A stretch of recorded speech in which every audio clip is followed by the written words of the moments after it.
WeebaLu here. Okay, so I love Fullmetal Alchemist manga and Brotherhood's anime. Like, both are genuinely some of the best manga and anime out there that I recommend to just about anybody who wants to give anime a try. However, there's one Fullmetal Alchemist property I think no one really looks back on, and that's the 2003 anime, which honestly wasn't the best, so... Word of warning. This is a response video to bits of misinformation and confusing information said in the video. This is not grounds to harass this user in any way, and I would appreciate it if we didn't make fun of her or anything. I've already seen too much toxicity from people hating on her voice alone. I do not condone any extremes this group will go to, but I'd advise the audience at least listens to what we have to say, as Ofri has it rough already as it is over the years. Also, WeebaLu, believe it or not, people look back on the 2003 anime. Otherwise, it wouldn't come up all the time. This point makes no sense. Let's find out why it's not the best. The anime was initially met with high critical praise, however, as time has gone on and Brotherhood's release, said perception of Fullmetal Alchemist 2003 has slowly decreased, but a lot of fans are still loyal as fuck to it. Well, it's time to anger a large majority of Okay, so this part is true, but it kind of goes against the point you just made. Fullmetal Alchemist fans with my unpopular opinion, boys.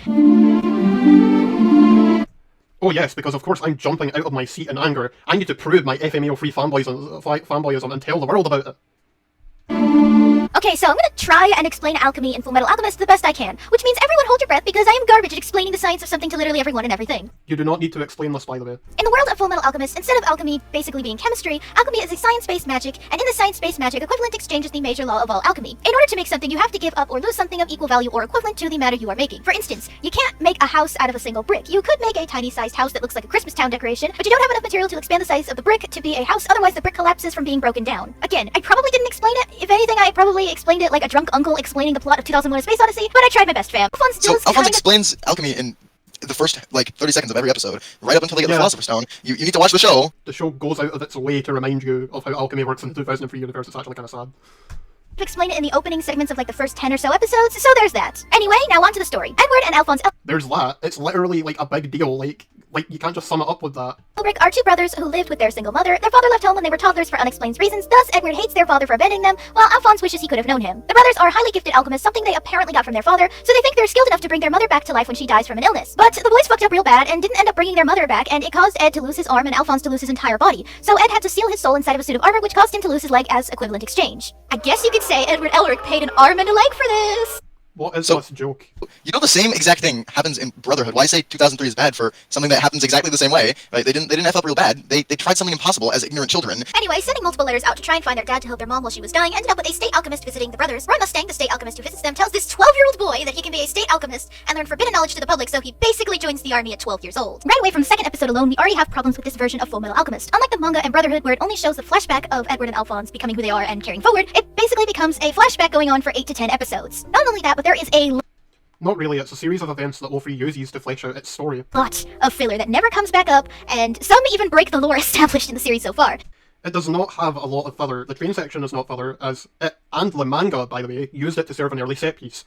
There are only 4 episodes in Ofri that I consider filler. Those are 4, 10, 24, and 35. And even then, 24 and 35 have significance to the story in some ways, even if I do not like them. I don't know where people are getting that early 2003 was filler from. I mean, outside of episodes 4, 11, and 12, all of them are actually really important in some way. And what is this about breaking the lore established in the series so far? I hope you don't mean the manga's lore, as Ofri follows its own lore. Let's hope it's not kept vague.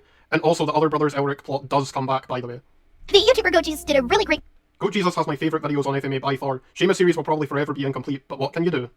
Also, there's actually only one episode of Ofri I find to be worse than that one. People watching, please guess in the comments. You might be surprised. video explaining one episode in particular, episode 4, and how it makes absolutely no fucking sense. In my eyes, episode 4 is like an episode of Supernatural the anime than it is a Fullmetal Alchemist filler episode, like, jeez. We also meet Scar.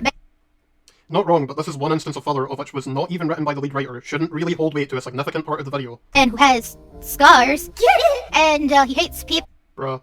In the country Edward and Alphonse are from. Okay, so when the brothers were little, there was a major war with a country of Ishval because they were Also, there's so much more to Scar's character than that. What on earth? religious and basically coded in very heavy symbolism and references to our real world history. Scar was apparently in this war and now, hates the military, though the manga's reasoning is a lot more racially charged, if you catch my drift. Surprised more people aren't talking about this in your comment section. Up until episode 14, we get a lot of filler in early Fullmetal Alchemist. Other than episode 4, we also get 2 shits trying to pretend to be the Elric brothers, which makes no sense. I mean, at this Which does come back later, by the way. Remember that they get arrested later on in the story. point, they know one. Not understand what establishing themes is, and your joke about Scar doesn't even make sense. His name's Scar in Brotherhood too. How is that an issue that makes the show worse? You literally make no sense. How is Scar being mad at the people that slaughtered his entire race of people a bad thing that detracts from the show? Isn't that what that video's about? And for other stuff like she's about to say in a second, how the other brothers, like, people should have known that they weren't the Elric brothers. Do you not understand what word of mouth is, or that the brothers lied, or like no one else in the military from Central was in these just random towns? Oh my god. And all of that isn't actually filler because it matters and enforces the themes of the show. Why? You complaining about something not being based on the manga is not logical. It's based on the manga, it just does not follow the manga. Not going to lie that, like, Other Brothers Elric is not my favourite part of the story, but it's also worth noting that they were adapted from the early 2003 light novel Land of Sand, written by Makoto Inoue. They were alright for what they were, and if anything, O3's anime made them more of an impression on me, and contributed to how O3 handled its alchemy. Even if the alchemy system, I will admit, is flawed in some ways. One of the boys is covered in metal, so what? They think the kid is called Full Metal because of the fucking buttons on his little suspenders? That's just really dumb. And they don't True. even, like, look like Ed and Al in the slightest. Not only that, but Ed at this point is known by a lot of people in the military, so that's extra dumb. Yeah, because that's the same. I mean, Exactly. we get a lady Alphonse has a crush on because she's a nurse who's motherly, but she's a Sus. a lady Robin Hood who steals for herself or something, because who knows? Not gonna lie, the time I first saw that episode, I was like, Persona 5 is in this anime now. And a weird duel between Ed and Mustang. I don't really mind this one because it means more Mace Hughes, who is literally the best character, and Markiplier's past life, so... Bruh. But So also, funny, so funny. But also, Fullmetal vs. Flame is a fire episode, yes, I agree. And I do think Siren Mustang... is dumb too, because that was right after when the stuff with Nina happened, and that episode was to show the brothers that not everything about alchemy is bad. She needs to pay attention to the show, because Siren was using that to help the town. character arc in this one is actually kind of interesting. The rest basically follows the manga, but the problem comes from how much Clearly not as good. Nah. We don't use clearly here, WeebaLu. it drags out the plots of the manga because at the time it wasn't finished yet. Like, we're Not really a problem, to be honest. talking that Alphonse is questioning if he's human and being all edgy about it for an entire arc that lasts for a few episodes, instead of, like, one existential thought and he moves on because he realizes it's stupid for him to think that. Now, what? He's literally a child.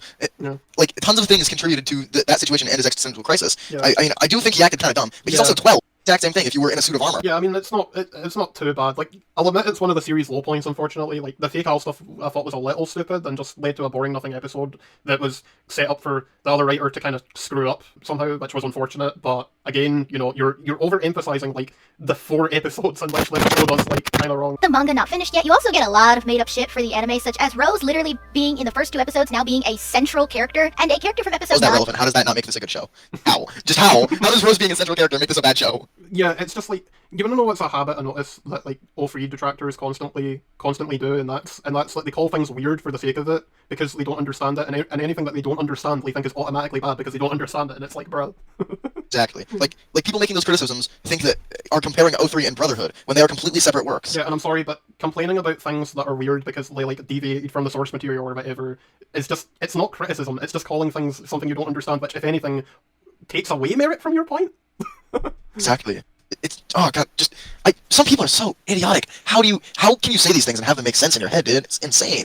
Main antagonist, which is kind of weird because I imagine you want to set up your central character Oh no, we're about to get to something really bad that I'm about to go on a tangent on here, by the way. and main Oh, God. antagonist, you know, as much as the main characters. The whole point of Dante is that she is the puppet master behind all of the homunculi, and her point about Rose being a love interest is dissuaded by, you know, Dante possessing her body, because that's what she's trying to do there.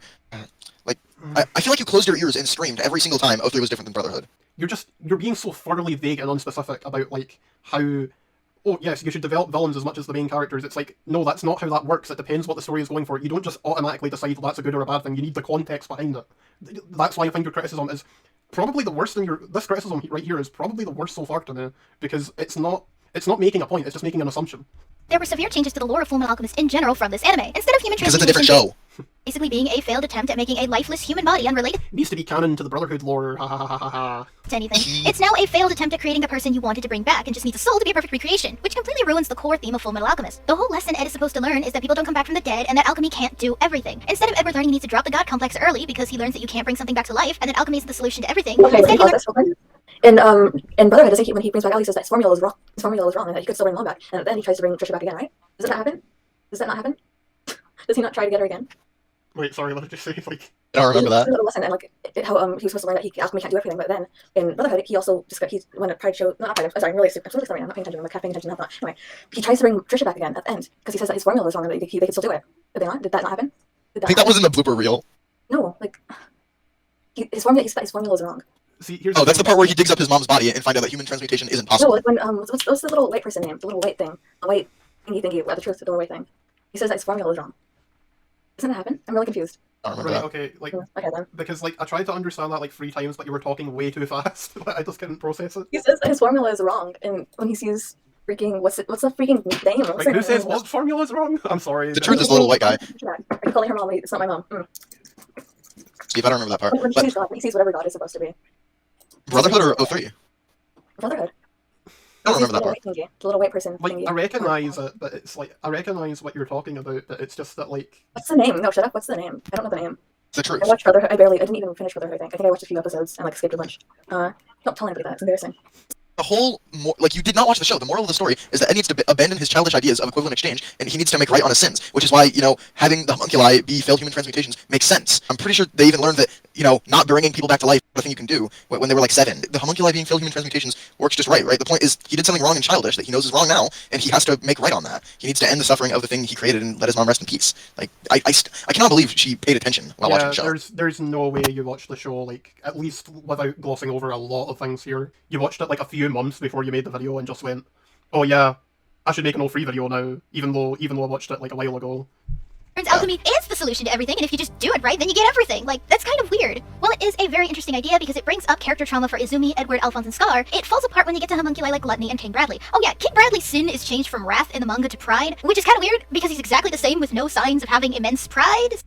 So, like, you do know that homunculi names aren't the same as Brotherhood. They're just names because they're cool names. Like, sometimes the personality fits, but that's probably why they were named after the 7 deadly sins. Not because they are the 7 deadly sins, because they exemplify those traits. You are a complete idiot. Also, again, seriously, like, a lot of all-free detractors, they just think saying the word weird over and over is criticism, but I'm sorry, but it's just not. Like, these things may be weird to you, but as all-free fans that have been discussing things on the FMA server for a long time, I can tell you right now that a lot of things in all-free make sense, you're just not paying attention. You talk about how all these changes are weird as if it's, like, a bad thing, but you can change things for the better. That's why you remake properties in the first place, is you want to, you want to put your own spin on it. So, Wrath is also an anime-exclusive character who's now the failed human transmutation of My favourite homunculi, by the way. Character in the show. So cute. Yeah. Izumi's child, that she just kind of returned to the gate of alchemy or whatever, like he was a broken lamp, and he just kind of lived there for a while and then took Ed's arm and leg, so that made him able to cross over to the regular world again. How is this confusing you? How? You're just, you literally just explained it for yourself. Exactly. It's not that hard.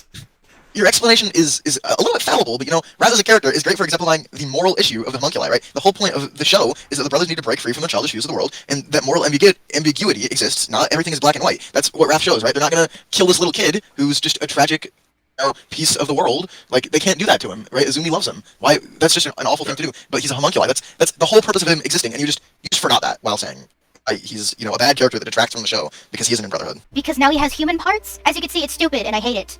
Sloth is also now Ed and Al's How? You don't explain how. You never do. mom, and she has water powers, which doesn't really fit because none of the other sins in the group of homunculi have elemental powers. I mean, she's... Okay. None of the other homunculi have shape-shifting powers, or fancy sword powers, or pokey finger powers, or can become a shield. If you paid attention when Greed or Sloth died, you would actually know why their powers make sense because of alchemy and how the magic works. Like, please watch the show. You can't, like, stare at your phone on TikTok or Twitter or whatever, during the most important episode of the show. Moms are flexible, get it? But I still think it doesn't fit and it just looks really weird. Basically, a lot of shit doesn't make sense as time goes on, and Jessica Yeah, so you say anyway. is also now a central character. Again, why are you making all the one-chapter characters suddenly super important? That's like Black... That's a good thing. That's a good thing because it fleshes out characters to give you more time to breathe with them. And Sheska is important because she was a close friend of Hugh's, and in this show, Hugh's death actually meant something, and she wanted to, follow his legacy and keep me moving forward. The show doesn't have to be exactly like your pretty little Brotherhood to be valid and good. No, absolutely not. Oh my god. The Brotherhood purism is just getting kind of sad at this point, I'm sorry. While watching her video for the first time, I almost threw my phone and smashed it on the window. And, That's fair, honestly. Oh, it's fair. people. I can sympathize with you as someone who's, been... dealing with these kind of arguments for a long time now. Because the central character... Oh, wait. They also added another anime-only antagonist named Archer, who's the replacement for Hughes when he dies. That's fine. I mean, it does make sense that someone would take his position in the military anyway. But the problem is Archer, after he, quote, dies. Like, not even a couple of weeks after he's defeated, he has a fuck ton of automail. It's funny, though. It's fun and crazy. It makes sense, too, because, it's reinforcing why he's a bad person, because he loves war and, sacrifices his humanity just to be a weapon of war, right? Like, just an element of cruelty.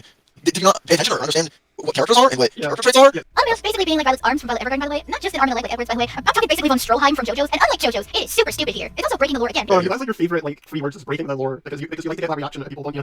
Novel states that it takes 2 to 3 years for automail rehabilitation, or half a year at least, depending on the body. Somehow Archer managed to rehabilitate his entire body in like a couple of weeks. I know some Rise used a Philosopher's Stone to heal his body, but that doesn't make any sense because why the fuck would the military be so obsessed with having a Philosopher's Stone if they already have one already? I guess there is some off-screen things that it could have explained on. I just don't see what's the use in getting mad at this. Like it's kind of whatever. It's not only guys in 3 episodes, but the incredibly stupid part about her saying this is that the military had tons of the Philosopher's Stones that Marco created, because they weren't real philosopher's stones. They were made with like 10 convicts, not the what was it, like 15k people that the philosopher's stone Alphonse becomes used. Like you did not pay attention during the show. Or in Brotherhood, it's the same exact thing as in Brotherhood. Those aren't real philosopher's stones. They're big little liquidy ones that Marco made. Right, so Hypernova, for the next few minutes, it'll be your time to shine because this is where I'm lacking on notes. Right. So let's hope we have some good stuff to talk about here. Ritual. Oh, I have I'd some rather know stuff. if someone like Archer had one so we can just give it to Dante. Dante basically being a generative version of Father, except like more bitchy and less of a personality. And now we're getting to the shit that really makes me hate the 2003 anime. I cannot see any good reason to hate the 2003 anime to this day. I mean, the It's best old. part It's like Cowboy Bebop. Just come on, it's such a bad show. Like she still, it's 10 minutes and 30 seconds. She still doesn't understand that they're completely different shows.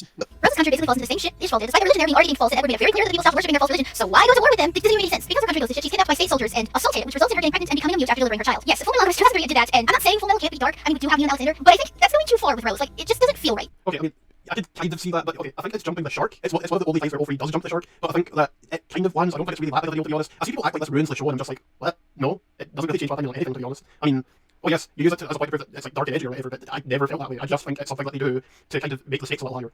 It's just to show that they live in a cruel world, and like Yeah. that event that happened to Rose was also 6 months before Ed sees her. So like your point that it's sudden or explained, like we hadn't seen Rose since episode 2, and we didn't have to. So you're just No, dumb. actually, the last time you saw Rose was actually, I believe it was Oh. episode 14. Yeah. Because like, yeah, no, it was like 40 or 50 where she like appears because like I believe Archer was in the process of kind of adopting her. So That was when Leora was getting like killed by the military and stuff. yeah, I mean, that's at least a half explanation. I don't think it's like that much of a reach to think, oh yes, there are things that happen on screen. I don't think every detail needs to be explained on screen. I'll be honest. Yeah, just you have no brain cells to think. Like you're literally a child if you can't understand that you don't have to be shown everything for it to have happened in this universe.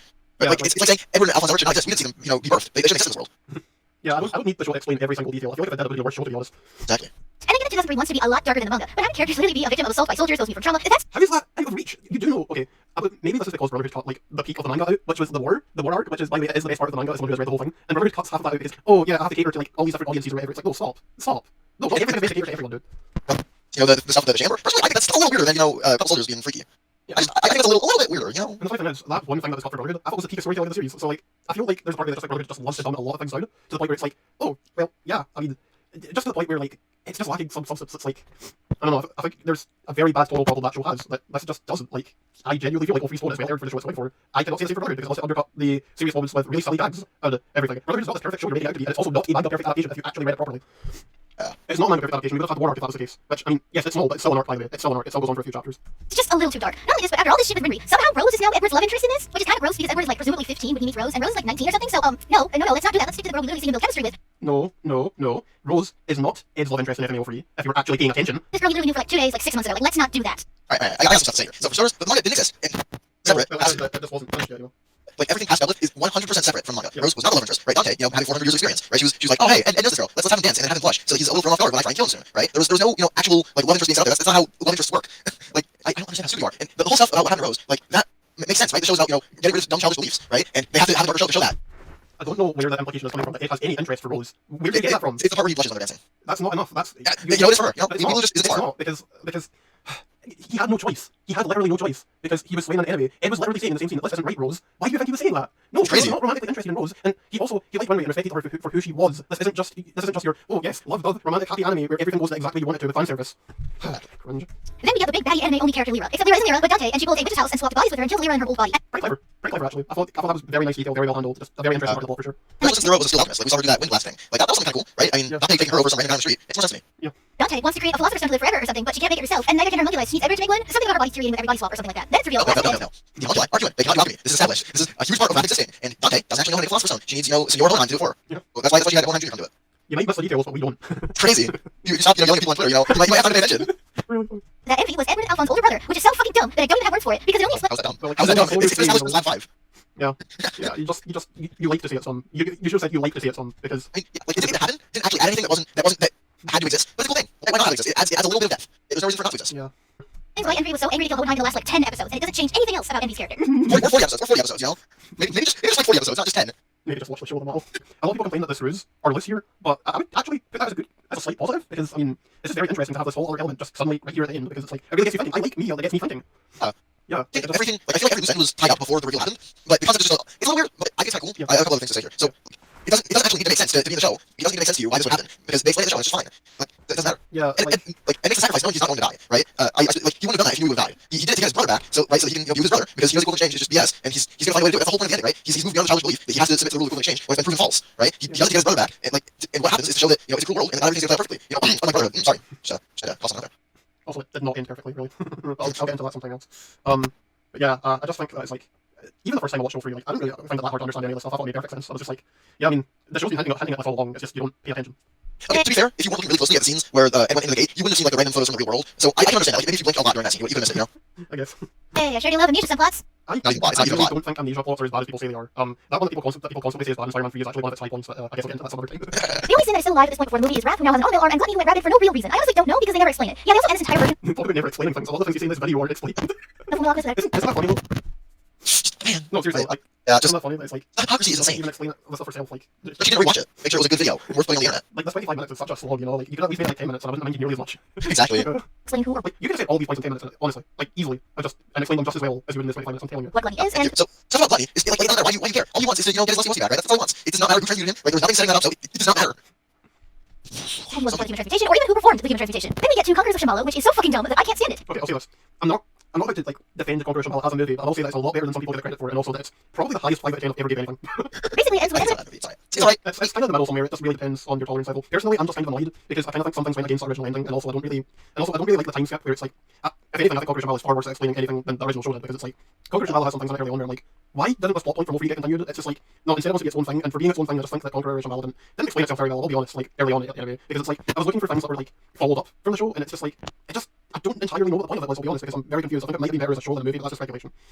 So I heard something about the script was like they took out strong parts, and those parts would have made the movie just infinitely better. But even with those things in, just the ending of the movie just disrespects the ending of Free so much. The ending was supposed to honor Ed's sacrifice, right? How he's the older brother is okay with living in another world, still trying to get back to see his brother again.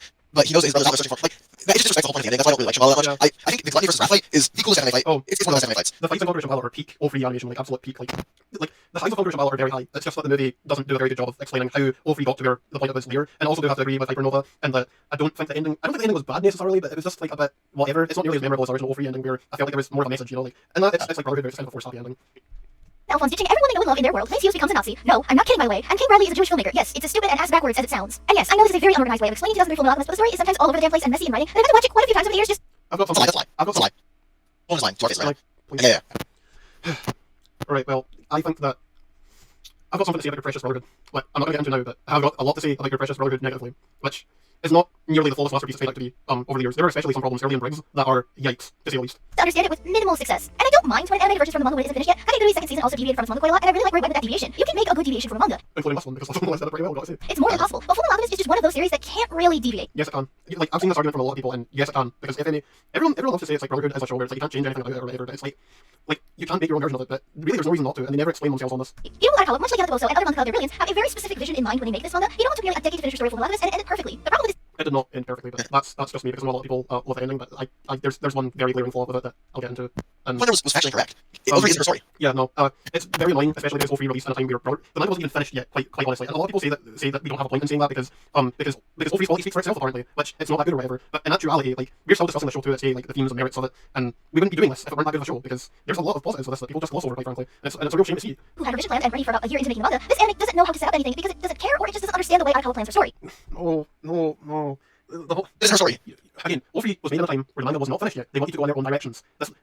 Don't view O3 as Arakawa's story and then it goes off in its own direction. You should view it as a collaborative effort with Arakawa and the director and maker of O3, and then based solely on show Arakawa's work, which he went off in his own direction, and that's all there is to it. As a result, you have two different FMAs. I don't know why Brotherhood fans always say that everything from that was 100% like it was not always like Arakawa did not just write the whole thing from the start and go, oh yes, I planned the ending when I planned the opening. No, that's not the kind of manga.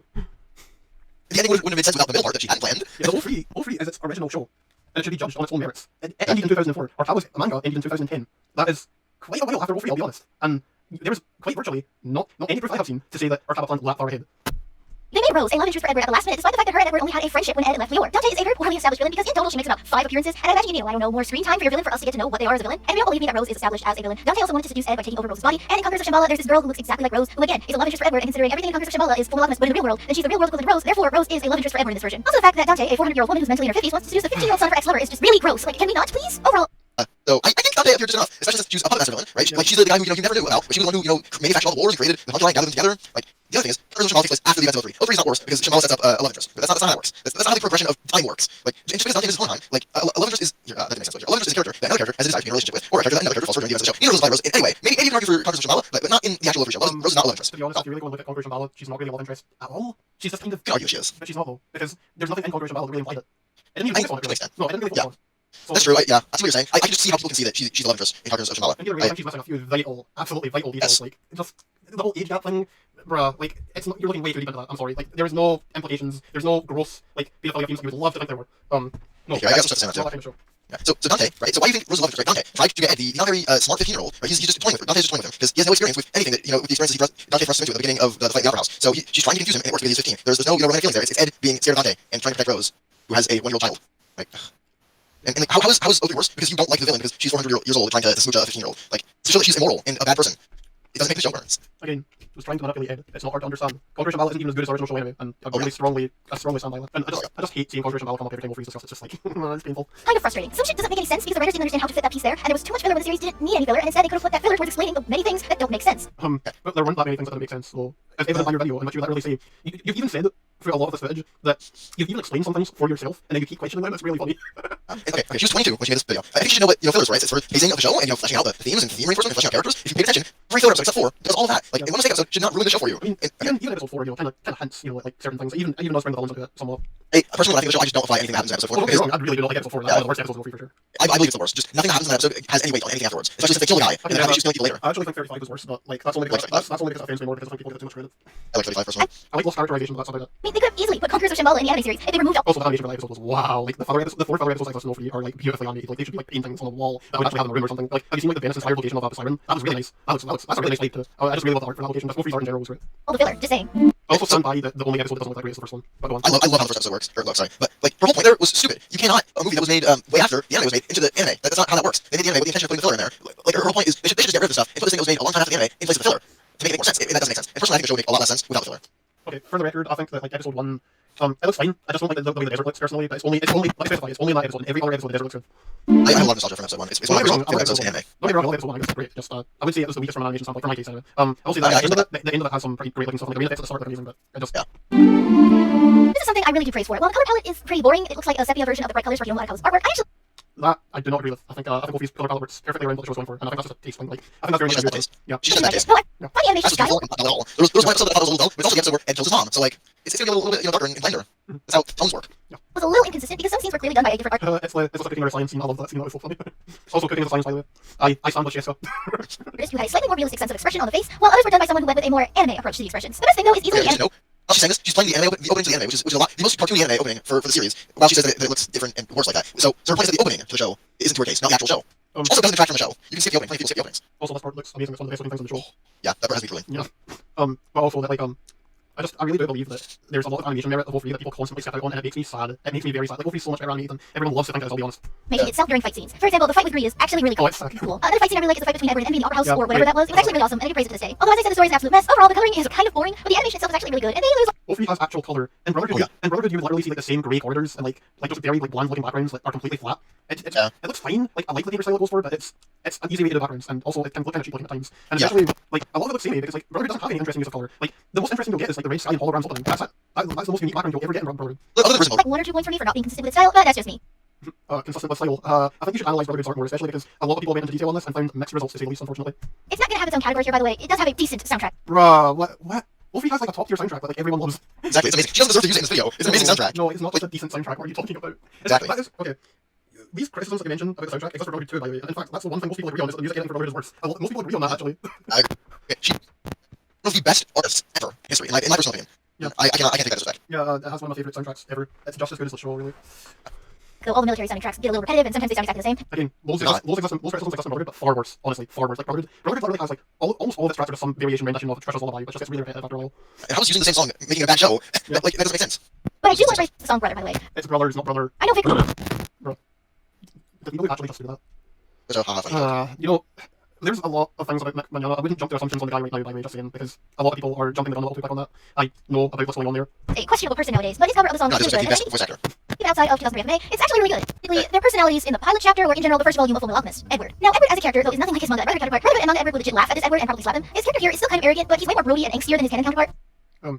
Okay, I'm gonna know where you're going with this. I think Brotherhood Ed is a little... Okay, I'm not about to say he's like a bad character or anything, I think he's very overhyped. Like, I just don't think he's...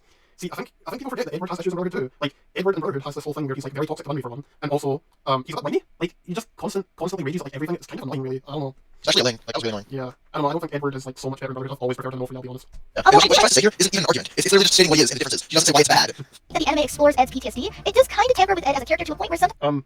you do know these are two different versions of Edward, right? Like, they don't need to be the same. Sometimes it comes off out of character. How is it out of character when it's its own character? That makes no sense.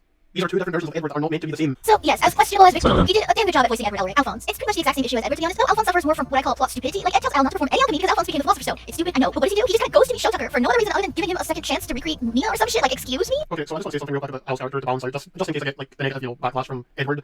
I actually think that Al, while I do like him in O3, and I do think that his armor especially looks a lot better in O3, I do think that I actually do prefer his character just a little bit in Brotherhood. I thought he did actually have some like cool little characterization moments that made him really likable for me. I much prefer him over Ed in Brotherhood, that's all I'll say. No, I want to give Yeah, him that. So I think she's thinking about the brotherly dynamic they have in Brotherhood, where Ed tells Al everything that he needs to do, and he's like his slave and is subservient to him. But in the show, Al has his own desires and has a separate will from his brothers. That's why he went to go see Shao Tucker. And the thing about him being a philosopher's stone makes complete sense. It's almost like she didn't pay attention on one of the best episodes and most important episodes in the whole show. Oh yeah, no, and something else I like more about O3, is like Edward and Al's like the whole like it's funny, right? For a track called The Brothers that people say is the best track in FMA, it's literally like it literally suits like like the whole Brotherhood title fits O3 a lot more because it is about brothers. O3 makes it a focus about these brothers, whereas Brotherhood isn't really about that. Like it just it focuses a lot more on the relationship between Ed and Al, which I like to see personally. I think I should hear more about the main characters and not just have a show that's just fun for the sake of being fun personally. But that's just me.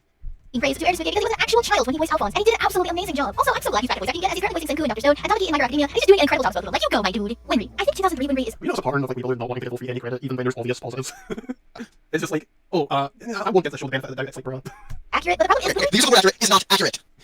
It quite literally is not accurate. You're saying Winry is not like this other version of Winry. It's completely separate. It has different experiences. It's a completely different person. Why would you have to be accurate to that other version of Winry? It's completely separate. feel... Like O3 is not like some continuation to Brotherhood. Just like that's not what this is. This is like literally going through like similar events but doing them entirely differently. Think of it like Final Fantasy VII Remake, but a lot more well handled. Where it's like it's remixing events, but it's its own story. It is entirely its own story. Also underdeveloped, instead My of place before spreading this information immediately. being super well fleshed out and a really great glimpse of normalcy for the Elric brothers, Winry just kind of feels bitchy and just there for eye candy. I mean... What? No. Wasn't she like 14? What? Those are brothers in Brotherhood, not in this. Oh yeah, I remember. In Brotherhood, she was just the love interest. That's all she was there for. I remember my mother's basement made a similar creepy remark. I think the end song Which is funny how she talks about like age gaps and stuff. But, near the Fullmetal Alchemist era really does fit how Winry was treated in this, which is pretty much a forced love interest before Rose comes back, just there to be cute instead of a well-developed character on her own who happens to fall in love. It makes me kind of sad because Winry is actually one of my favorite characters in Brotherhood and the manga. I don't think He didn't even fall in love. You know what's funny, right? Like I don't even understand. Like it just you know it's weird. I actually think that Winry and manga actually feels different from Brotherhood in some ways. As someone who's like experienced both, it's like I don't know. Like she doesn't translate well from manga in my opinion. Roy Mustang. Roy's character is pretty much nothing like his manga counterpart. Like the basic foundation is there, but he's so vastly different that he might as well not be Roy Mustang. Though I will admit, I do think it's really interesting that it's Roy who killed Winry's parents because they were healing Shrolins and it gave him severe PTSD. I don't understand people that like criticize that part. I thought it was just like an intriguing new direction to take Roy's character in. That was just really interesting, and I kind of prefer that in a way, even if it makes way more sense for Star to kill Winry's parents because of what happened to him. Not in 3. Like, her argument is non-existent. This is a non-argument that she's making. Yeah. And it actually makes more sense in 3 for Roy to kill Winry's parents because he kills Bradley, right? It makes sense. It's the culmination of his character arc when he kills Bradley to show that he isn't, just a man who's controlled by the military anymore, right? He's trying to not do that anymore. That's the whole point. It's like you watch the show. Just like admit you prefer it. Just admit you prefer it instead of getting all these. I don't want to give O3 anything because you know that's what a lot of Brotherhood fans do. They don't want to give O3 any credit. It's so annoying. Lust. I will admit that giving Lust the backstory that she used to be a Shrolin woman and was Star's brother's girlfriend is actually decent. And giving her this backstory, she kind of falls in love with a man who's similar to Star's brothers. See what I mean, right? Like the animation is incredible. Like it's some of the best animation in the show. It's like a very like I definitely could put like any of that on the wall for sure. Interesting, I guess. But people have a disease where they turn the trees again really stupid, and surprisingly, Show's part 8 did that better. Okay, I've got something to say about this. While that is true, it's still one of the 4 instances of Brotherhood who love to cherry pick to make the show seem worse than it is. And also, there are admittedly positive parts of the episode, like again, lots of characterization, of which Hypernova will defend the episode on even if I disagree. Don't Yeah, say I got a little bit to say here. So her opinion here is just bad. Like the point of us falling in love with that guy is to show that the Hunger are more complex than just being the evil bad guys like they are in Brotherhood. They're complex beings that shouldn't just be treated like failed experiments, right? Making us changing sides make more sense in the show because of her having her own life. She realizes that she doesn't have to be on his pawn, right? She has her own desires, and because of her past, right? She didn't watch the show. She didn't watch the show. She watched like that Life of Edward Elric video, and this is what she's basically did. Oh my goodness. Unbelievable. That actually does feel like just watch that video and then FNEO free seems. This week she's a pretty shitty villain, mostly because of how little she... Oh boy, here we go. So is Father. Actually, no, I actually like both of these villains for what they are. They're not great, but I do prefer Dante over Father because I think that Dante has more effectiveness on screen. I think Father works very well as a villain that just kind of sits there and doesn't do anything. But I mean, I do think at the end, especially, it could be handled better though. I mean, as much as his fight scene was really cool, at the end it was like, what they do with him is not the most interesting outcome. He could have been better. But, like so good Dante, but I feel like Dante has more, again, effective screen presence, just more memorable. set up, and the fact that all the filler could have been used to set her up better, because I think if we had more screen time, more time to see what's inside her mind, I think she would have been an interesting villain. Dante wants a philosopher's stone. I don't really need that much more screen time to be honest. I mean, I do get what you're saying. Like you want more, you want more presence as the show goes on. Like you want it to be like that she comes every now and then. But just because you want that doesn't mean the show needs to do that. It just doesn't work that way because O3's story is obviously wants to focus on different things. And also there's a lot of things that are not with Dante that are heavily related to Dante. That's also worth knowing, especially in the laboratory fight arc.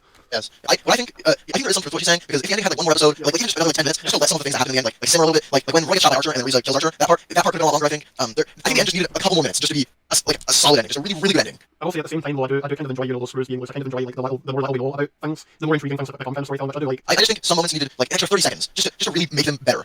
Yeah. You've seen it, had 30 extra seconds, it would have been great. I'll be perfectly honest, and I know this is something that's going to be heavily, but how come I realise like the Dante fight is not? I mean, like the fight with like Envy. I mean, it's like at the end, it's like I will admit, as cool as it was, it could have been a bit longer. Like it could have been just a bit more fleshed out. I'll be honest. I do actually think in some ways that Father's fight was a bit more cool, but then it kind of ruins the context wise. So it's really just a pros and cons situation. She confused with Rose and become Edward's lover, and I guess finally live forever with the philosopher's stone, even though Hohenheim told her that regardless of how many times she switches bodies, she'll never be immortal. Well, gee, lady, considering everyone has a philosopher's stone. show like it's a damn giveaway video, then you'd think it'd be super easy to get one regardless of how everyone feels about sacrificing millions of lives. Everyone else is pretty much status quo for the most part. If they aren't super important, then they don't change, and they're just kind of there for a bunch of filler for no other reason. Lies. Then they were desperate for that 52 episode mark. And yes, 51 times. Couldn't even get the number right. Couldn't even This get whole the section, number right. this whole section is just aggravating. by the way, it is really weird that I look like Jessica.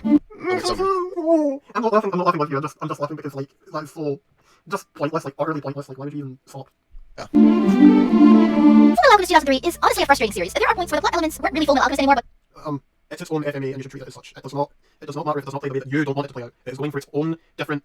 It's going for its own version of which it fleshes out its own universe. It does not follow Brotherhood canon like you want it to. some action series that's so over the top for the sake of being over the top, without actually realizing how ridiculous this is. There are so many plot holes and plot points that get dropped that it's legitimately frustrating, and so much filler that you're wondering why they didn't use that filler instead to make more episodes setting up major events and characters way better. There's like 4 filler episodes, dude. 4 filler episodes in the entire 51 episode runtime. There's at least 49 episodes that are somewhat important in some way. Even the other brothers episodes do add something to the story in some way. This is not a super stretched out version of early FMA events. I'm sorry, it's just not that.